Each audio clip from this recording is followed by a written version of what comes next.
కోనసీమ జిల్లాలోని వాడపల్లి శ్రీ వెంకటేశ్వర స్వామి ఆలయాన్ని MP Mathukumilli Bharat MLA Bandaru Satyananda Rao కలిసి దర్శించుకున్నారు. ఆలయ అర్చకులు వారికి ప్రత్యేక పూజలు నిర్వహించి తీర్థ ప్రసాదాలు అందించారు. దర్శనం అంతరం మీడియాతో మాట్లాడిన ఎంపీ భరత్ భారతదేశంలో టెంపుల్ టూరిజం వేగంగా అభివృద్ధి చెందుతున్న రంగమని పేర్కొన్నారు. ప్రత్యేకంగా ఆంధ్రప్రదేశ్లోని ఆలయాల దేశవ్యాప్తంగా భక్తులను ఆకర్షిస్తున్నాయని, టెంపుల్ టూరిజంలో ఏపీ 3వ స్థానంలో నిలవడం గర్వకారణమన్నారు.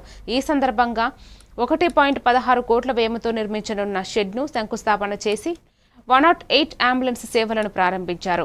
ఆలయ సౌకర్యాల అభివృద్ధి, భక్తులకు మరింత మెరుగైన సేవలందించేందుకు ప్రభుత్వం కృషి చేస్తోందన్నారు. స్థానిక ఘటనను హర్షం వ్యక్తం చేశారు. మొదటిగా కొత్తపేట నియోజకవర్గము బండారు సత్యానందరావు గారితో వాడపల్లి వెంకటేశ్వర స్వామి గారి ఆశీస్సులు తీసుకోవడము, స్వామిగారి ఆశీస్సులు అందరికీ ఉండాలని కోరుకుండడం నాకు చాలా హ్యాపీగా ఉంది. అంటే 1.5 year అయిపోయింది, కొంచెం లేట్ అయింది, పర్లేదు. కానీ అట్లీస్ట్ వచ్చినప్పుడల్లా ఇక్కడికి ఈ ప్రాంతానికి నాకు చాలా ఆనందంగా అనిపిస్తుంది.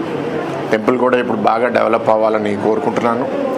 అంటే జిల్లా విభజన అయిన తర్వాత జిల్లా కూడా ఎప్పుడు ఒక యూనిట్గా తీసుకుని అభివృద్ధి ఎట్లా చేయాలనేది వాళ్ళ ప్రభుత్వం చాలా బాగా ఆలోచిస్తుంది. అన్నీ కలిసి వస్తే రాబోయే 3-4 ఏళ్ళలో ఈ జిల్లాలో కూడా మంచి అభివృద్ధి కార్యక్రమాలు జరగాలని కోరుకుంటున్నాను. నేను ఏం చెప్పాలి, నాకు మీరు అడగండి, ఏదన్నా అడిగితే నేను చెప్తాను. 7 శనివారాలు 7 ప్రదర్శనలు జరుగుతాయండి. అది అందరూ నమ్మకం ఇది అవుతుంది. ప్రసాద స్కీమ్ కింద 96 కోట్లు ప్రపోజల్ కేంద్రాన్ని పంపించాము. ఎప్పుడు పెట్టారు మీరు? నేను పరిశీలి చేస్తున్నాను.